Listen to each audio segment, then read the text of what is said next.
مصطفى مصطفى منبع للصفا سيد الأنبياء مشعل في الوفا كان في عطفه لليتامى دفاع۔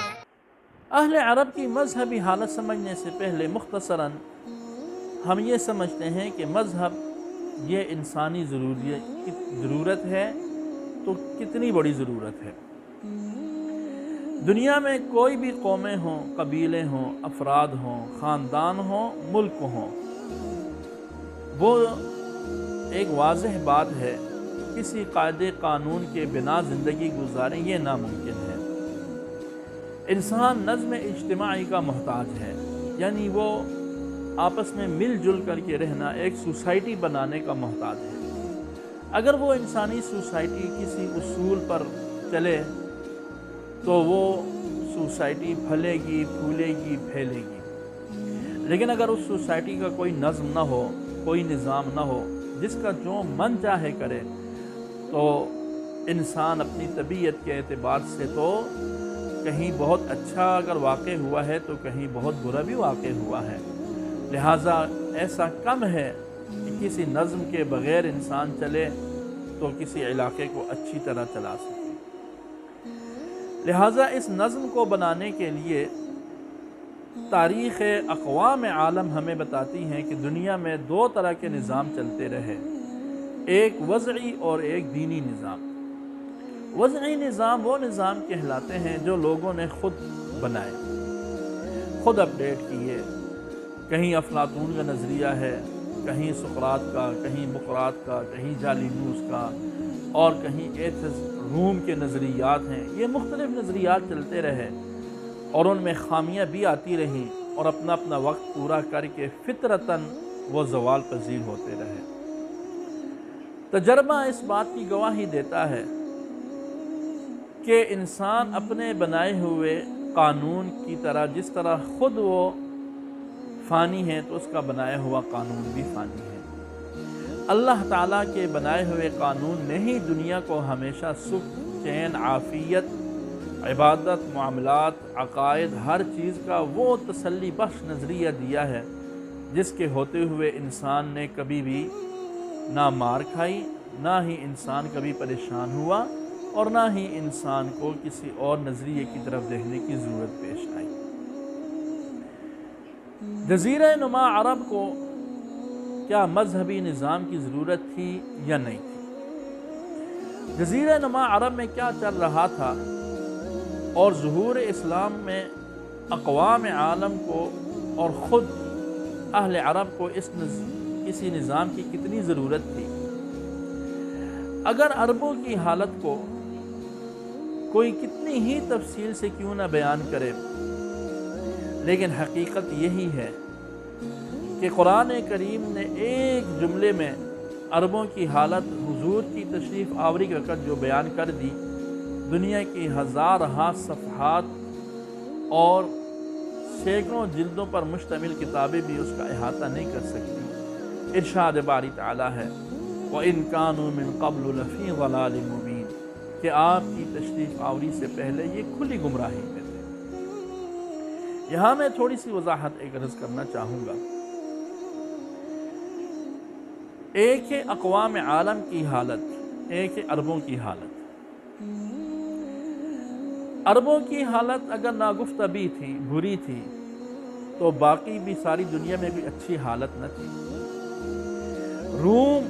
روما یہ اپنے آپ کو مطلق العنان سمجھتے تھے، اور ان کے ہاں یہ حالت تھی کہ میدان مقابلہ میں ایک انسان اور درندے کو اتار دیا جاتا، اب یا انسان اس درندے کا شکار بن جاتا یا وہ درندہ انسان کا شکار بنتا۔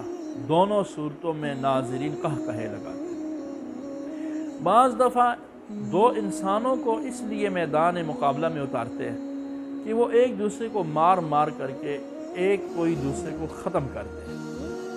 انسانیت کی تذلیل کے جو طور و طریقے روما نے ایجاد کیے تھے اور جو تہذیب ان کی تھی، اس کو بیان کرنے کے لیے ایک بڑا وقت بھی چاہیے، لیکن حقیقت یہ ہے کہ آج کا روم اگر اپنی اس تاریخ کو پڑھے تو اٹلی سارا شرم سے سر جھکا دے۔ اس کے برعکس عربوں میں خامیاں بہت تھیں، لیکن یہ حقیقت تسلیم کرنی پڑے گی کہ عربوں کی وہ خصوصیات اور عربوں کی وہ اچھی عادتیں بھی تھیں جو اس وقت روئے زمین پر ڈھونڈنے میں اور کہیں بھی نہیں ملتی تھیں۔ انہی خاصیات میں عربوں کی سخاوت، عربوں کی شجاعت، عربوں کی مہمان نوازی، عربوں کی وفاء عہدی، عربوں کی بات ماننے کی خوبو کہ اگر کسی کو بڑا مان لیں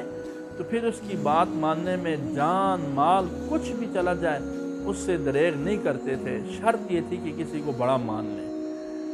عربوں کے ہاں اس دور میں بھی اگر مہمان چلا جاتا تو اس کی وہ مہمان نوازی کرتے کہ دنیا آج تک اس کی مثال پیش نہیں کرتی۔ حاتم طائی کی سخاوت اور اس طرح بڑی بڑی شجاعت کی داستانیں، عفاء عہد کی داستانیں آج بھی زبان زد عام و خاص ہیں۔ اسی میں یہ بھی عرض کرتا چلوں کہ عربوں کے ہاں وہی ماحول تھا جو باقی دنیا میں ہوتا ہے، پڑھنے لکھنے کے اعتبار سے بھی۔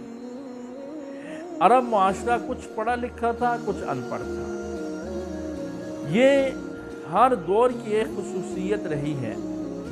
کسی دور میں لکھنے کو بہت ترجیح دی گئی اور کسی دور میں یاد رکھنے کی بہت اہمیت تھی۔ عربوں کے ہاں حافظے کا اہتمام تھا، وہ چیزوں کو لکھنے سے زیادہ یاد کرنے پر زور دیتے تھے۔ میں یہ نظریہ ابھی سے اس لیے عرض کر رہا ہوں کہ تدوین حدیث پر جو لوگ اعتراض کرتے ہیں کہ عربوں کے ہاں لکھنا پڑھنا نہیں تھا، یہ کیسے لکھا گیا، یہ بات غلط ہے کہ قطعا لکھنا پڑھنا نہیں تھا، ایسا بالکل بھی نہیں تھا، اور اپنے موضوع پر یہ گفتگو ہم کریں گے بھی۔ عربوں کے ہاں لکھنا پڑھنا تھا۔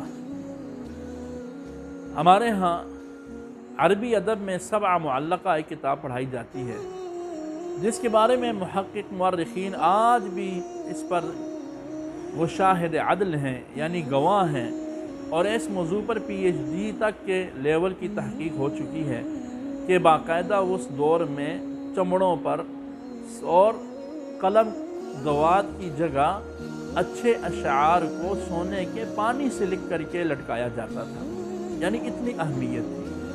تو لکھنا بھی تھا، پڑھنا بھی تھا۔ یہ الگ بات ہے کہ اس کا ایک عمومی رواج نہیں تھا، تاہم لکھے پڑھے ہوئے شخص کو نہایت قدر و منزلت کی نگاہ سے دیکھا جاتا تھا۔ اہل عرب کے ہاں ایک بڑی اور خطرناک بیماری وہ بچیوں کو زندہ درگور کرنا تھا۔